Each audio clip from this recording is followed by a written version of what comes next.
A day after Republican Congressman Tim Burchett called Vice President Kamala Harris a DEI hire, some Republicans are pushing back. Congressman Byron Donalds, one of only 4 Black House Republicans, appealed to his Republican colleagues to keep the focus on Vice President Harris's policies. CNN's Manu Raju is on Capitol Hill. Manu, how are members reacting? Yeah, there's a wide variety of reactions. There are Democrats who are very offended by those remarks, some of them flatly calling them racist remarks, others saying that this will, if Republicans focus on this, they believe it'll actually help Democratic chances both at the White House and down ticket. Yes, people like Byron Donalds and others in the top ranks of House GOP and Senate Republican leadership say this is precisely not what they should be focusing on at this time. But some others on the hard right are aligning themselves with Tim Burchett's remarks, as they said to me earlier today. It's the most offensive thing that I have heard someone say. She is the Vice President of the United States. She is the most qualified person to be our nominee. She will beat Donald Trump. Does anyone even know what DEI is? If that's all they've got, well, we're going to win in November. I don't think we need to even say stuff like that.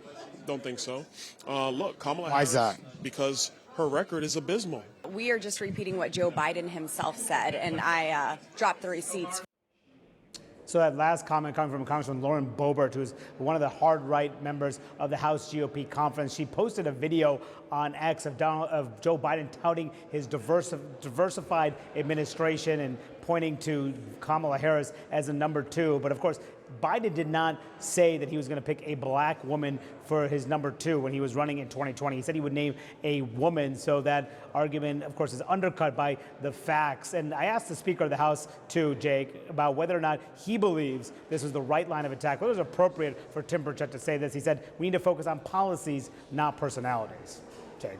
All right, and we should note moments ago, Republican Congressman Andy Ogles of Tennessee introduced, am I reading this right, articles of impeachment against Vice President Harris? What's this about? Yeah, that's right. This is a long shot effort that virtually has no chance of passing the House. But this member, Andy Ogles, another member of the hard right of the House GOP, offering an impeachment resolution that has 2 articles of impeachment, one of which says that she willfully refused to uphold immigration laws, and also accusing her of the breach of public trust. But I can tell you, Jake, I'm talking to some moderate, more centrist Republicans who want nothing to do with this. And this is not what's known as a privileged resolution, meaning it will not actually force the House Republican leadership to put this on the floor of the chamber. So the GOP leadership can simply ignore it. But it just shows you how Republicans are now scrambling to figure out how to go after Kamala Harris, this being one effort, one long shot effort to try to impeach her. Long shots, one word for it. All right, Manu Raju on Capitol Hill, thanks so much. Let's try to get a deeper understanding of who exactly Vice President Kamala Harris is from 2 people with different but unique perspectives. Rohini Khosla had various roles working for Kamala Harris in the Senate, in the White House, and during her 2020 campaign. And Shira Stein is a Washington correspondent for the San Francisco Chronicle and has long covered Vice President Harris's political career. I will start with you, Shira, as the journalist here. Why don't you tell me, Harris, of course, was a prosecutor. She was a district attorney in San Francisco, then she was the attorney general of the state of California before she was elected to the Senate in 2016. Walk us through her record as a prosecutor and what might be controversial. Thanks so much, Jake.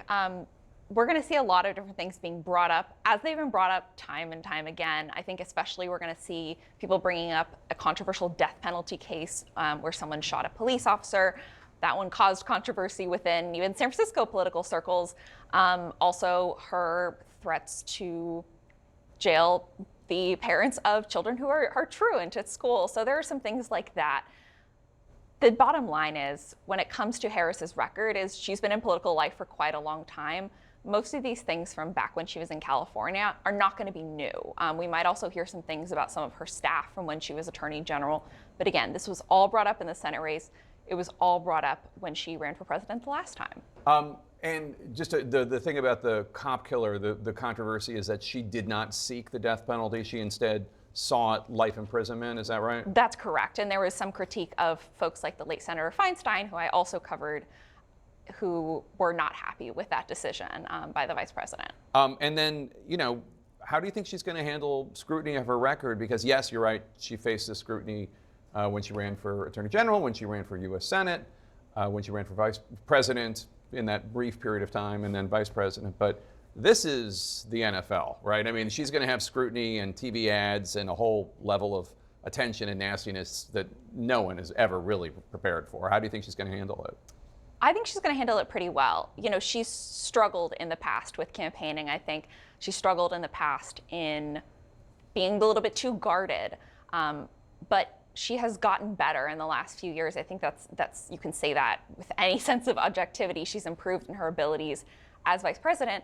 And just today, watching her in Milwaukee, I have not seen a Kamala Harris like that. I think before, when she's been campaigning, she was just really excited and fired up and was getting to campaign where she stands best, which is fighting back against somebody. And Rohini, some even fans of hers, some even former staffers of Vice President Harris say that one of her biggest flaws is how much of an attorney she is. And she really, in her deliberative process and also in her answers, sometimes she's too guarded, cautious, full of caveats for her answers. Can you see that criticism? Do you think she's improved at all? Do you reject it altogether? Well, I think you saw today the excitement that all of America is tuning into, which is to listen to the contrast and the vision that she's putting forward on behalf of a successful administration with really historic numbers in terms of what they've been doing for jobs and the economy. And then you also look at what she was talking about today, which she introduced herself, she talked about her record, how she's viewed fighting for the American people at every step of her career. And then you also look at what she talked about in terms of a forward vision for the future. She talked about protecting Medicare and Social Security, protecting the Affordable Care Act, and protecting our democracy and people's right to have autonomy and freedom over their own body. So I think those are a number of the issues that she'll be continuing to talk about, and as she continues to talk about her career and what has led her to this place where she's ready to be at the next level. So you prepared her for past debates, presumably even one that I moderated, I believe, in Detroit, wasn't she? Yeah, she was there. What was that process like? Because she might, who knows what's going to happen? President Trump has pulled out of the ABC debate, but who knows what's going to happen? What was it like preparing her for a debate? Well, President Trump obviously has to decide what he wants to think about in terms of whether he's backpedaling or not. But what I would say is that Vice President Harris has made it very clear that she is ready to move forward with the debate. There's a successful track record that President Biden and Vice President Harris have to run on, and she's ready to make that case to the American people to bring forward all the different issues as we contrast them amidst the record and the discussion that we're having today about whether we should have rights over our own body, whether people should have an economy that gives more tax cuts to the middle class, and how do we do that in lower costs for everyday Americans. So I think those are the issues that she focuses on, and she thinks about what is the best way to make sure that Americans are tuning in, that they, when they start watching that debate, whether it's in the past and currently, even as you see on the campaign trail, what is that contrast to make sure that people know what choices are in front of them for November? All right, Rohini and Shira, thanks for both of you. We'll have you back. It's going to be a quick campaign, but we've got a lot of Kamala Harris to cover, so thanks so much for being here.